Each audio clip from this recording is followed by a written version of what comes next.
ang kapal nitong si Antecler, binalaan. Huwag daw niyang tutulungan si Harry Roque na isang pugante. Diba sa kalaban ng Marcos administration, hindi dapat bigyan ng tulong? Eh, paano ngayon?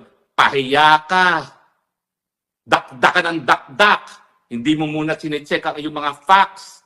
Mahiya ka naman. Sa dami ng fake news na ginawa mo, dapat matagal ka na nagbitiw. Dahil hindi ka karapat-dapat kahit mga pangbus mo. Dahil ikaw ay tagapagsalita ng isang institusyon, ang opisina ng presidente, dapat magkaroon ka ng responsibilidad na bago mo buksan yung dumi mong bibig, tama ang mga pinagsasabi mo. Buisit ako, hindi lang dahil ikaw ay nag-fake news na tinutulungan daw ako ni Luli, mas buisit ako dahil sinabi mo, huwag akong bigyan ng tulong kung ako'y mangangailangan. Sino ka? Saan ka kumuha ng otoridad para sabihan yan sa isang taong gobyerno na huwag magbigay ng tulong sa kapwa Pilipino kung nangangailangan?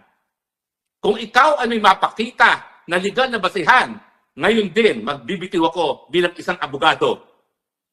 Pero kampante ko, wala kang makukuha kahit anong legal na basihan para pagkaita ng Pilipino na nangangailangan ng tulong sa ating embahada.